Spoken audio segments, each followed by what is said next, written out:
you raise your right hand? Do you solemnly swear the evidence you give the court and jury in the case down here and swear the truth, the whole truth, and nothing but the truth, so help you God? Thank you. You can have a seat. I just need you to speak into that microphone nice and loud. Okay, whenever you're ready, Mr. Lally. Good afternoon. Could you please state your name and spell your last name, please? It's Katie Mclaughlin, Mclaughlin. And what do you do for work? I'm a firefighter paramedic for the town of Canton. And how long have you been a firefighter paramedic in the town? Probably about 7 years at this point. And prior to working for the Canton Fire Department, what, if any, other work did you do sort of within that general field? I worked as an EMT basic for Brewster Ambulance. Went to paramedic school. I eventually became a paramedic for Brewster Ambulance, and I worked there for a few years before getting on the fire department. And just briefly, but prior to becoming a paramedic or working as a paramedic, what if any sort of training did you receive in regard, or certification did you receive in regard to being a paramedic? So it's a 2-year schooling where you have about a year of didactic. There's a lecture portion for about a year. And then after that, there's about a year to a year and a half of clinical training that's done in an ER and then done in an ambulance. So that whole period is around 2 years. And prior to working at the Canton Fire Department, you received certification from the state or some other sources being a paramedic, correct? Yes, it's through the state and through a national registry. And both those certifications to the state and the national registry, are those granted sort of forever, or is there like a continuing educational component and a recertification process? So you recertify every 2 years. You have to take continuing education classes in that 2-year period. And that's just on a 2-year cycle, you recertify. And your certification is up to date at this point, is that correct? Yes. Ma'am, if I could turn your attention to the dates of January 28, 2022 into January 29, 2022. Do you recall those dates? Yes. And were you working with the Canton Fire Department on those dates? Yes. Do you recall what kind of shift you were working from the 28th to the 29th? It was just my regular 24-hour shift. And 24-hour shift in Canton Fire is essentially 8 a.m. to 8 a.m., is that correct? Correct. And where were you sort of assigned within the town of Canton Fire Department on that day? So I was on the engine for that shift. So I was the third person on the engine. There's an engine driver, there's an officer, and then there's a third person who's in the back. And so your sort of role with respect to the engine, is there sort of like a name for that position? Some people call it like the back step. Yeah. And which station house were you assigned to on that engine 3 day? The Station 1, which is 99 Revere Street. And in addition to yourself, who, if anyone else, was assigned to the other sort of 2 roles on the engine? Frank Walsh was the engine driver that day, and Greg Woodbury was the lieutenant on the engine that day. Now, turning your attention to that morning of the 29th, do you recall about what time you got up or what time you went outside that day? I think we were up maybe a little before 6 because it was snowing, and we had to like shovel the front apron. So we were up maybe 5 a.m. So when you were up around that time, around 5 a.m. and outside, you were outside shoveling, is that correct? Yep. Intermittently.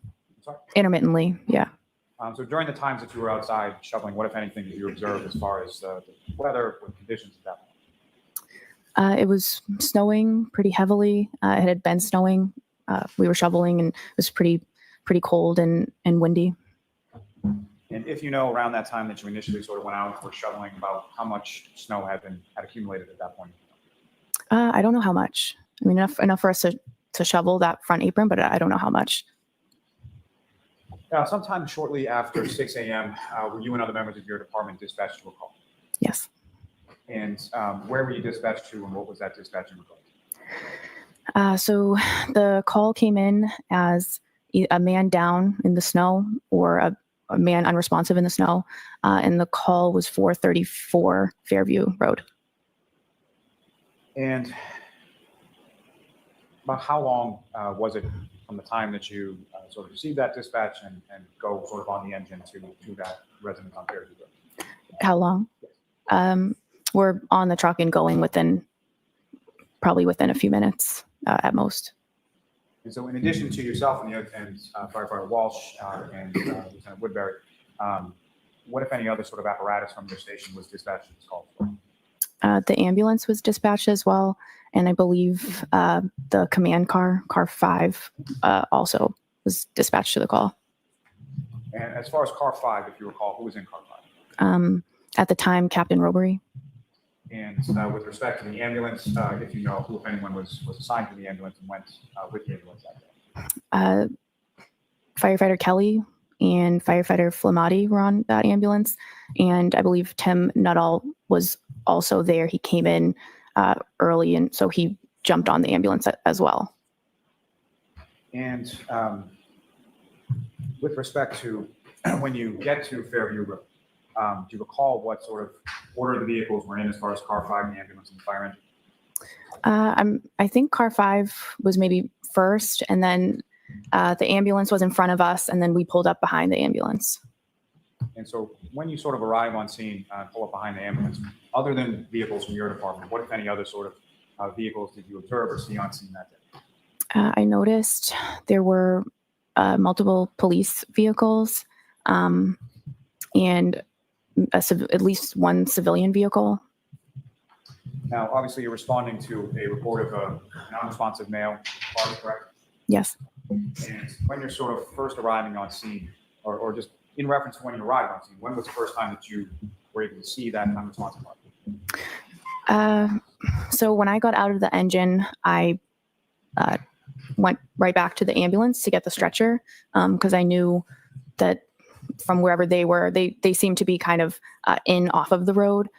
So I got the stretcher with firefighter Walsh, I believe, and then we brought the stretcher as close as we could to the patient, and that was like parallel to the curb, and that would be the first time that I observed them working on a patient.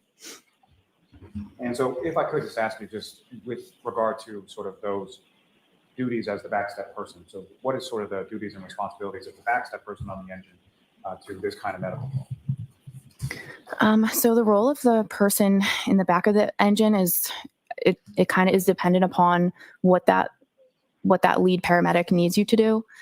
You're there to assist the ambulance in any way that they need. So that could be assisting with extrication of a patient. It could be obtaining information about a patient or bystanders. It could be assisting with patient care if they need you in the back of the ambulance. It really depends on what they need you to do for that particular call. And turning back to your testimony just a moment ago, that said they were over rendering sort of patient care. Is that correct? Yes. What do you mean by that? I noted Tim, I noted Tony, and there were a lot of people that seemed to be around that area. So I'm not sure exactly who else was there, but I did note Tony and Tim were in that area. So as far as sort of the other people in that area where Tony and Tim were, so people sort of beyond people from your department, what, if any, other sort of people did you notice around that area? I don't know specifically. What do you mean? Like as far as outside of the right. So outside of fire department personnel in that area, what, if any, observations did you make of those people? Who were those people? Well, at that point, I couldn't really make out like the identities of like other people. I noted Tim and Tony, but I didn't really pick up on who anyone else was at that point. They were still like in off of the road at that point. And so from where they're positioned with regard to the patient, and just for clarity purposes, you were subsequently learning the identity of the patient, correct? Yes. And who did you learn? John O'Keefe. And where you and firefighter Walsh were with the stretcher, how far away from where you were was Mr. O'Keefe and the other firefighter? They were, I don't know that I could give a number, several feet away. They were like, I remember kind of seeing a fire hydrant, but I don't know exactly number wise what that would be. And from your observation of where Mr. O'Keefe was, could you tell how his body was positioned? He was supine, so he was lying on his back or face up. And what, if anything, by the time that you arrived with firefighter Walsh on the stretcher, what, if anything, could you see that firefighters Flamati and or Nuttall or anyone else was doing with reference to Mr. O'Keefe? By that point, it seemed like they had already got him pretty much secured on a backboard, and they were ready to move him to the stretcher. And once Mr. O'Keefe is then moved with the backboard from where he was to the stretcher where you are, what happened then? So I remember Tony was kind of at the head of the stretcher. I was standing on the side. There was a woman next to me, and Tony said to me, "Can you try to figure out what happened?" And he kind of motioned to this woman that was next to me. And so firefighter Fermati, who's the lead paramedic, directs you to ask questions of this female, correct? Yes. And fair to say this woman that was next to you, you didn't know her, you never met her before? No. From your conversations with her that day, do you see that woman in the courtroom today? Yes. Can you just direct us to where she's seated or an article of clothing she's wearing? That's record reflect identification and identify those. Okay. Now, with respect to this woman, she's standing next to you when you're at the side of the stretcher, correct? Yes. And what, if any, observations did you sort of initially make as far as her demeanor, or how was she sort of acting when you first started to engage? She seemed very upset. Very upset. And when you say she seemed very upset, what about her did you observe that made you say that? Just her facial expressions. She was just visibly distraught. And so as far as your questions, what type of questions are you asking, or what type of information are you looking for from this person? So just basic demographic info, who the patient is, his name, his date of birth.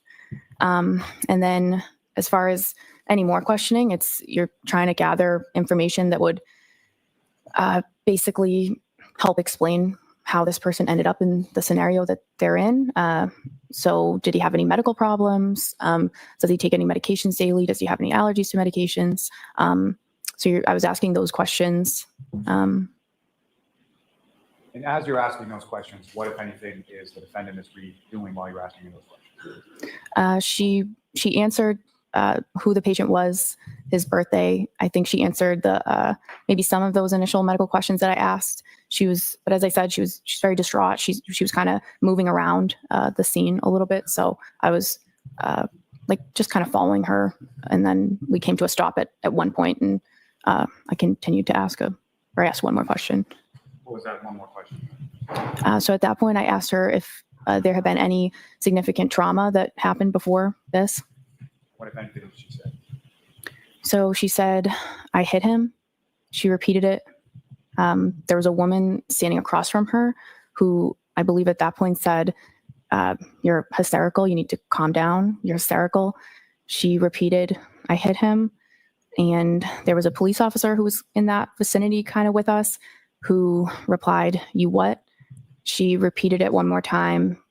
And that officer then signaled to somebody, "Get Goody down here," which I'm assuming would be the sergeant.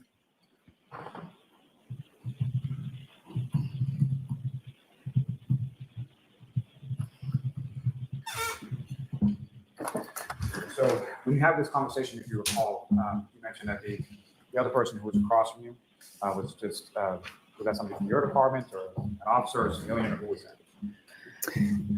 So I was standing, Karen Reed was to my right. There was another woman to the left of me, kind of across from her. And then there was a police officer kind of, not directly across from me, but within the same kind of area that was more closer to Karen, I would say. Do you know who that officer was? I don't. Do you know who the female or civilian person that was across from you? Do you know what that person's name is? No. And with respect to when Ms. Reed said this repeatedly, "I hit it," can you describe to the jury sort of the tonality of that? Like, how did she seem? She was very, very upset. She seemed hysterical, I would even say. Just very upset. But once you received that information, did you follow up with any other questions to Ms. Reed at that point? At that point, I did not. I have to drive the ambulance, so it's a time-sensitive situation. So I knew I had to drive the ambulance. It was said in the presence of the police officer. So I felt like that was the appropriate, that information was appropriately transferred. And I just felt based on her demeanor, I don't think it would have been productive for me to continue to ask her questions at that point. And so after asking and receiving that answer of I hit him, where did you go? So I went to the ambulance. And in reference to the ambulance, did you go to the back of the ambulance, the front of the ambulance? Where did you go? So I went to the back of the ambulance where the patient care was happening. And as far as the information that you had received from the defendant, did you relay that information to any of the other firefighters from your department in the back of the ambulance? I did. And you recall who was there in the back of the ambulance when you relayed that? Tony was there. Tim. I think maybe firefighter Kelly, firefighter Walsh maybe might have been in there at that point. Now, as far as when you get to the back of the ambulance, what, if anything, did you do with reference to assist or help as far as patient care with regard to Ms. O'Keefe? I didn't assist or partake in any patient care. Now, prior to putting Mr. O'Keefe into the back of the ambulance and prior to your conversation with the defendant, what, if any, observations had you made during the brief time that you were on the side of the stretcher of Mr. O'Keefe and any injuries you observed? I noted he had injuries to his face. I noticed some blood from his nose, from his mouth, and most notably, he had some swelling to his eyes, mostly the right eye, and a laceration above the right eye. And same as far as when you went to the back of the ambulance to relay the information that you have been asked to obtain. What, if any, injuries did you observe of Mr. O'Keefe once he was in the back? Oh, I'm sorry. I observed those injuries in the back of the ambulance. I didn't observe those injuries while he was out on the stretcher. I didn't get a good look at him. You really hadn't got a good look until Right. Right. Now, as far as you indicated, you drove the ambulance from Fairview. Where did you go to? Good Samaritan Hospital. And as you were driving that ambulance along the roads from Canton to Brockton, what, if anything, did you note as far as visibility, road conditions, things like that? There was poor visibility. The roads weren't plowed yet, so it took probably longer than usual based on the conditions. And I apologize, but if I can take you just a step back further for a moment, just in reference to when you're in the back of the ambulance, you indicated the injuries that you observed. What, if any, observations did you make as far as the clothing that Mr. O'Keefe was wearing? I noted that he was wearing jeans. I noticed a lighter, like a black zip-up jacket or sweatshirt. It was like a lighter jacket. I noticed he had one sneaker on, and that was it. Do you recall which foot the sneaker was on? I don't. All right, could I see counsel for a second, please?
trying to figure out some logistical things because we're going to go in a view tomorrow. We're going to finish with the testimony first, and we'll go on the view after we finish with firefighter Mclaughlin's testimony. So, but a couple of things about the view. Please dress comfortably. I really appreciate everybody's dressing respectfully for court, but wear comfortable shoes at least for tomorrow. So those 3 cautions: please do not discuss this case with anyone. Don't do any independent research or investigation into the case. If you happen to see, hear, or read anything about the case, please disregard it and let us know. And for the view, I'll give you some preliminary instructions on that just before we leave. Okay, so we'll see you tomorrow. And tomorrow's a full day. All rise for the court, please. Follow me.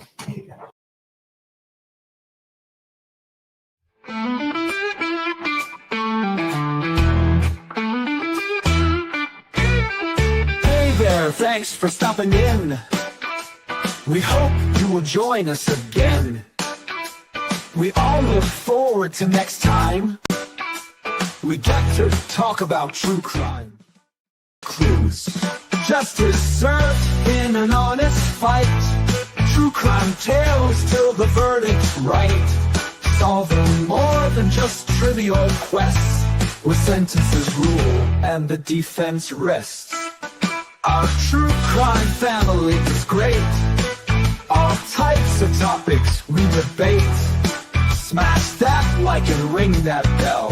Hit subscribe, you might as well.